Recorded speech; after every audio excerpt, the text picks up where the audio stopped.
मैं तैयार हूं। मैं इस कौम का बेटा हूं। इस कौम का मुझ पे हक है। मैं तैयार हूं। मुझे इस कौम ने पाला है, पोसा है। इस कौम का मैं मुजाहिद हूं। मैं तैयार हूं। मैं अहद का गुलाम हूं। मैं नबी की समसाम, अली की जुल्फ़िकार हूं। मैं तैयार हूं।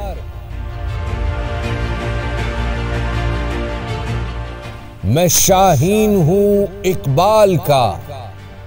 मैं कौम की शान हूं। मैं तैयार हूं।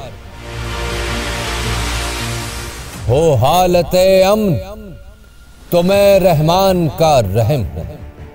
मैं करम हूं करीम का। हो हालते जंग तो कहार का कहर हूं। जब्बार का जब्र हूं। मैं जर्रार हूं। मैं तैयार हूं। मैं ज़र्बे कलीम हूं। मेरे अंदर कल्बे सलीम है। मैं तैयार हूं। मैं राद हूं। मैं फौलाद हूं। मैं आग हूं। मैं तैयार हूं। मैं तारिक की ललकार हूं। मैं खालिद की यलगार हूं। मैं तैयार हूं। मेरे से पहले और भी थे, अब मेरी बारी है। मैं तैयार हूं। या रब, मेरा नूरे बसीरत आम फरमा। मुझे पढ़ा सबक सदाकत का, शुजाअत का, अदालत का। कि वक्त आ गया है दुनिया की इमामत का। मैं तैयार हूं।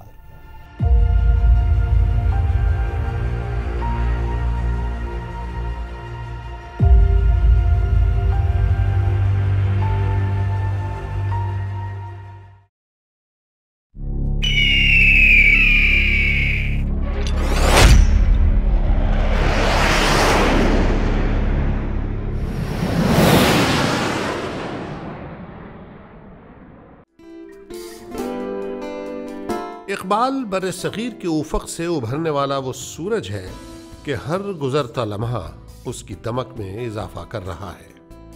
इकबाल के एक हाथ में शायरी जैसा कायनाती शऊर है तो दूसरे हाथ में फ़लसफ़े जैसा आफ़ाक़ी इल्म। 19वीं सदी हो, 20वीं या 21वीं, इकबाल का पैगाम ज़मान व मकान की हुदूद से बेनियाज और मावरा है। कोई रूसी हो, अरबी, यूरोपी, ईरानी, तुर्की या बर्र-ए-सग़ीरी, शऊर का हर मुतलाशी इकबाल से फैज़याब हुए बगैर नहीं रह सकता। अल्लामा इकबाल ऐद हाज़िर के एक आफाकी फ़लसफ़ी शायर और दानिशवर, लेकिन हमारे लिए, हम पाकिस्तानियों के लिए उनकी इस काबिल फ़ख्र हैसियत और शख्सियत के अलावा एक और बात ये भी है, और ये बहुत अहमियत रखती है, कि इकबाल तसव्वुर पाकिस्तान के खालिक हैं। तहरीक पाकिस्तान में कायद आज़म के दस्तो बाजू बने रहे। अच्छा, इकबाल का शुमार उन गिने चुने मुसलमानों में होता है जिन्होंने दीन को न सिर्फ ये कि सही पर्सपेक्टिव में समझा, बल्कि इसके बुनियादी आइडियल्स को, इसकी रिवायत को मोस्ट प्योरीफाइड फॉर्म में अपने कलाम के ज़रिए महफूज भी कर लिया। अल्लामा इकबाल एक अजीम शायर थे, शायर मशरक़ भी कहते हैं उनको, और साथ साथ ये भी थे कि वो फ़लसफ़ी भी थे, और उसके साथ साथ वो सियासतदान भी थे। उनकी शायरी के अंदर फ़लसफ़े के साथ साथ ये कह सकते हैं कि मुल्क और कौम से मोहब्बत का जज्बा भी है, और लोगों को बेदार करने का भी, बिलखुसूस नौजवानों का। अल्लामा मोहम्मद इकबाल एक शख्सियत नहीं, बल्कि एक सोच, एक फ़िक्र, एक इनकलाब का नाम है। अल्लामा इकबाल की शख्सियत हमारे लिए मशअल राह इस वजह से भी है कि उनकी शख्सियत बड़ी एक बैलेंस शख्सियत थी, जिसने मग़रिब से भी तालीम हासिल की और मशरिक़ के लोगों को आके वो तालीम ना सिर्फ पहुँचाई बल्कि उनके अपने कल्चर और अपने दीन की कदरों को भी उजागर किया। इकबाल की अक्सर शायरी, अक्सर खतूत, उनकी नस्र इस्लाम के नशत सानिया के हवाले से है। वो मुस्लिम दुनिया को बदलता हुआ देखना चाहते थे और उसके लिए नई नस्ल को पैगाम देना चाहते थे। चुनांचे जितनी भी शायरी, जितना भी कलाम, जो भी तहरीरें हैं, उनका हदफ नौजवान हैं। वो नौजवान जिनमें वो खुसूसियात हों जो शाहीन में हैं।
इसमें कोई शक नहीं कि इकबाल का मुखातिब नौजवान है।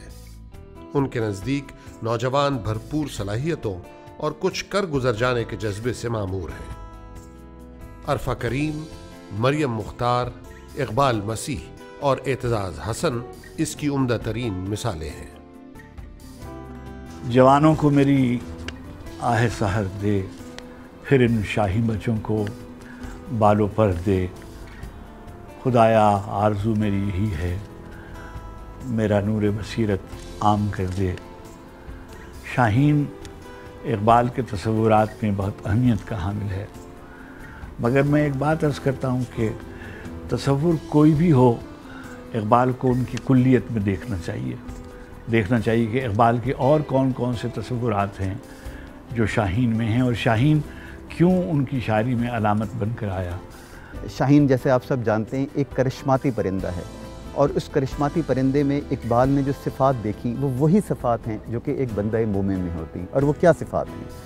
वो बुलंद हिम्मती है, बुलंद परवाज़ी है, उसकी दिलेरी है, उसकी दिलबरी है, उसकी शान इस्तग़ना है। ये वो तमाम सिफ़ात हैं जो एक मोमिन में इकबाल देखना चाहते हैं, आज के हमारी कौम के एक नौजवान में देखना चाहते हैं। ये नज़्म शाहीन ये एक ज़माने में जब कही गई तो उस ज़माने में इकबाल इस्लामी फ़क्र की खुसूसियात अपनी फ़ारसी, उर्दू, अंग्रेज़ी तहरीरों में बयान करते रहते थे। तो ये नज़्म उसी इस्लामी फ़क्र ही की एक मुजस्सम सूरत, एक परिंदे की सूरत में उन्होंने पेश कर दी। अल्लामा साहब ने अपना जो ये कॉन्सेप्ट ऑफ शाहीन लिया है, ये किसी मगरबी फ़लसफ़ी से या स्कूल ऑफ थॉट से मुतासिर होकर नहीं लिया है। वो किस तरह, वो मैं आपको बताऊंगी। नंबर 1, जो हुजूर अकरम सल्लल्लाहु अलैहि वसल्लम का जो अलम मुबारक होता था उसका नाम था उक़ाब। और वो उक़ाब ये नहीं था कि उसके ऊपर किसी उक़ाब की या शाहीन की तस्वीर बनी हुई है, बल्कि वो अलम इतना ऊंचा रहता था, इतना बुलंद रहता था कि उसको उक़ाब के नाम से मौसूम किया जाता था। और फिर दूसरी बात जो अल्लामा साहब को एक अट्रैक्ट की वो ये थी कि सलाहुद्दीन अय्यूबी का जो लोगो था वो शाहीन था, यानी उक़ाब था। और जब यरूशलेम पर सलीबियों ने यलगार की तो उनको जा बजा उक़ाब या शाहीन की तस्वीर नज़र आई वहाँ पर।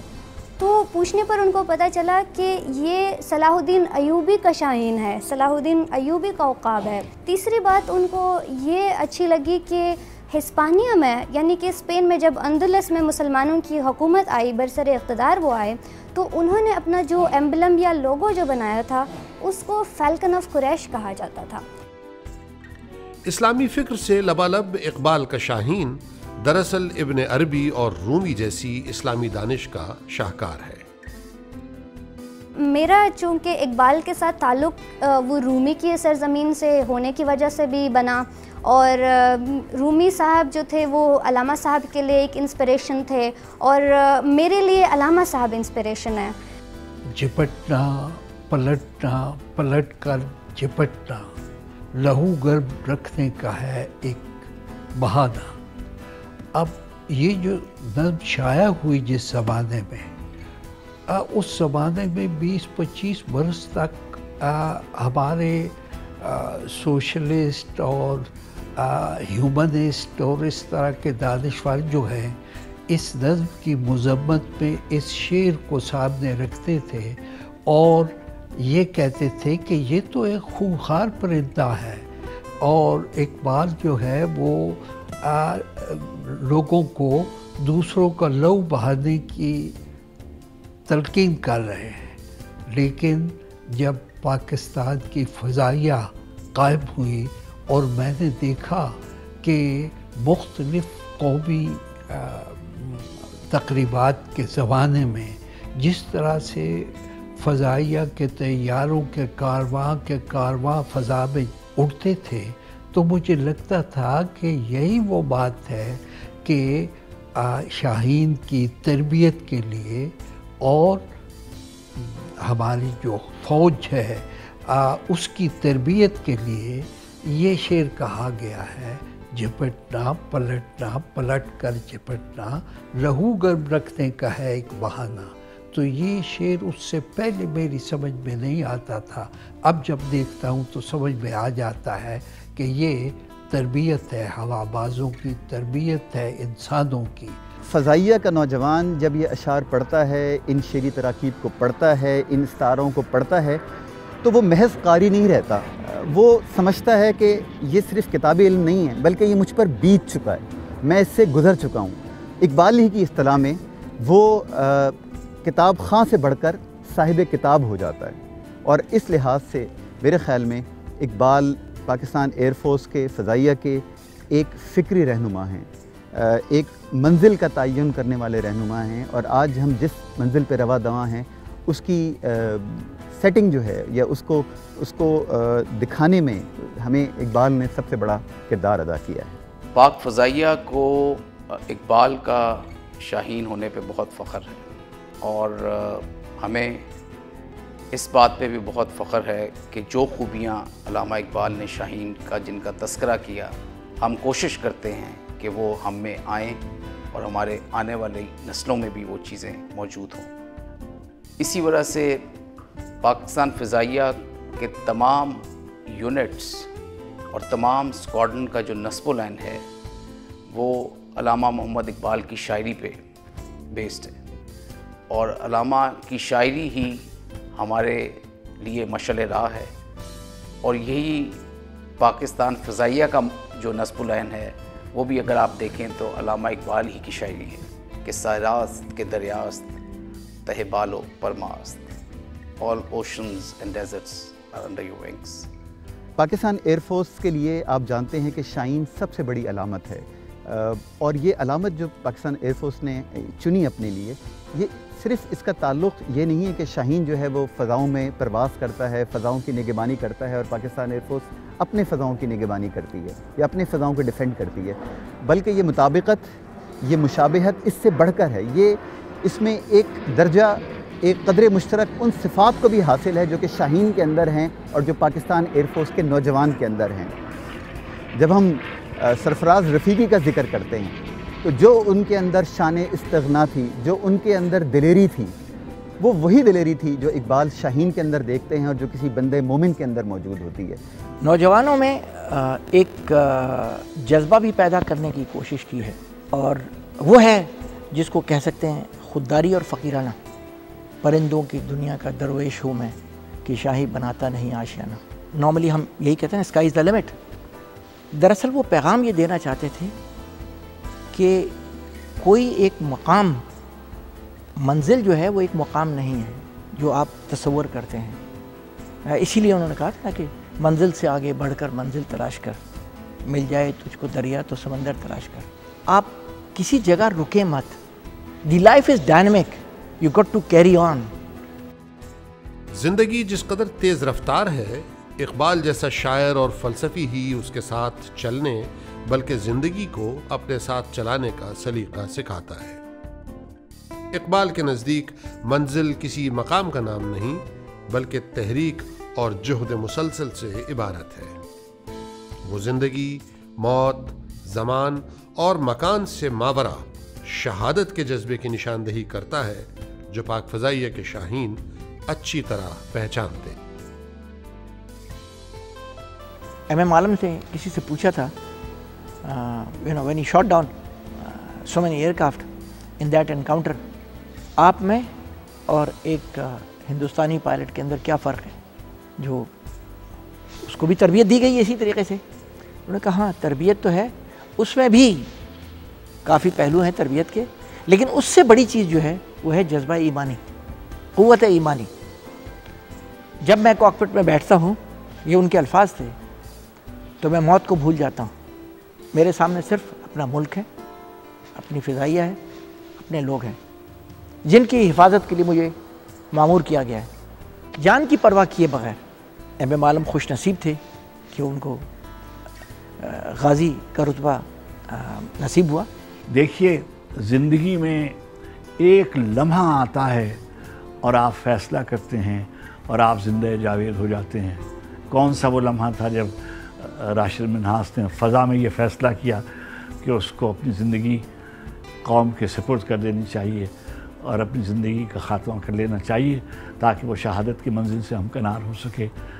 कैसा लम्हा था कि वो ज़िंदा जावेद हुआ और उसने अपने आप को फ़ज़ा में उड़ा लिया और शहादत के मर्तबे पर फायज़ हुआ।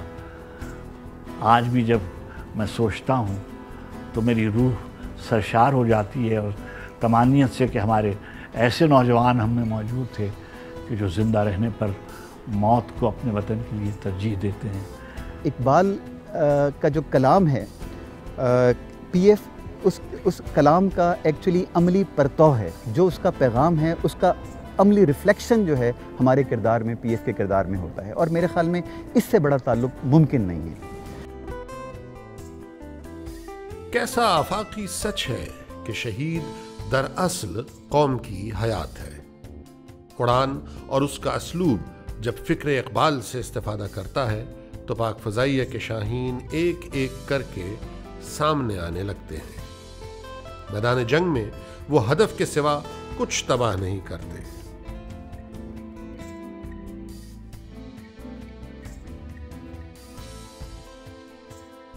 अल्लामा इकबाल ने 5 खूबियाँ शाहीन का काफ़ी जगहों पे ज़िक्र किया अपनी शायरी में कि बुलंद परवाज़, तेज़ नज़र, तबीयत में इस्तराब, किसी का मारा हुआ शिकार वो नहीं खाता और परवाज़ से कभी थक के नहीं गिरता। और यही वो खूबियाँ हैं जो हम देखते हैं अपने शाहीनों में, अपनी पाक फ़ज़ाइया के शाहीनों में। और ट्रेनिंग के दौरान भी इन्हीं चीज़ों को हम चाहते हैं कि हमारे शाहीनों में ये चीज़ें हों।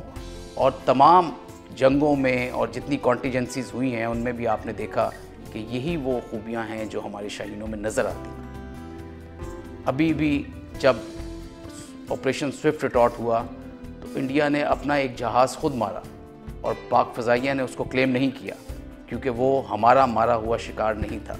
हमने वही क्लेम किया जो हमारा अपना शिकार था। इकबाल का शाहीन वसाइल से बेनियाज जज्बाई ईमानी पर भरोसा करता है, क्योंकि काफिर है तो शमशीर पे करता है भरोसा, मोमिन है तो बेतेग भी लड़ता है सिपाही।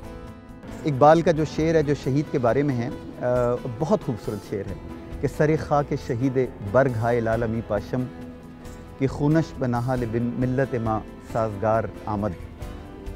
पाकिस्तान एयरफोर्स का हर नौजवान, हर सिपाही ये समझता है कि शहीद का खून जो है वो मिल्लत की बका के लिए, उसके बरगुबाल लाने के लिए इंतहाई साजगार है, और ये वो कुर्बानी है जिससे वो कभी दरेग नहीं करेगा। और हमारी रिवायत, हमारी तारीख़ इसकी गवाह है। ये वही चीज़ है जिसे हम दूसरे अल्फाज में यही कह सकते हैं कि शहीद की जो मौत है वो कौम की हयात है। हमारे बुज़ुर्गों ने जिस तरह हमें अल्लामा मोहम्मद इकबाल की शायरी और उनके पैगाम को पहुँचाया और समझाया, हमारा फ़र्ज़ है, हमारी नस्ल का फ़र्ज़ है कि आने वाली नस्लों को हम ये मैसेज दें और उनको उनका सबक पहुँचाएँ, समझाएँ और सिखाएँ।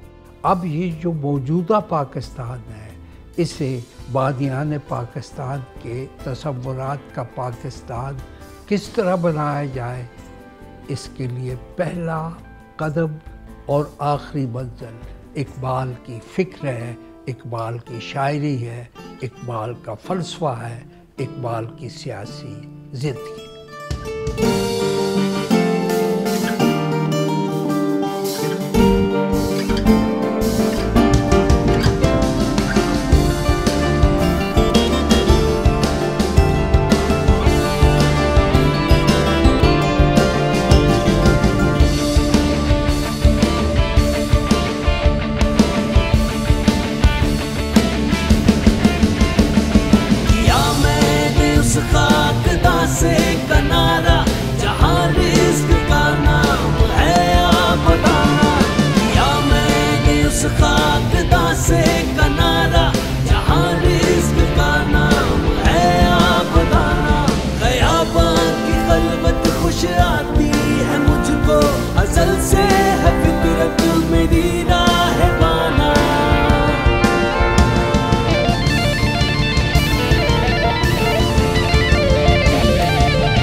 झपटना पलटना, पलट कर झपटना, लहू गर्म रखने का है एक बहाना।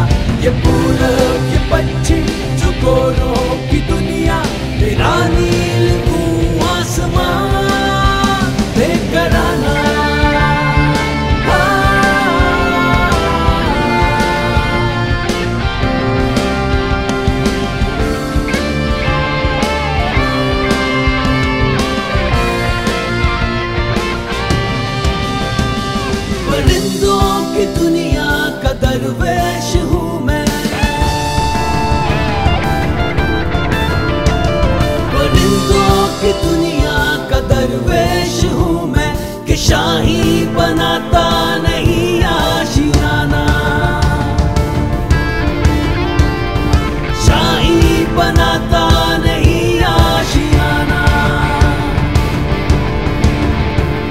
कि शाही बना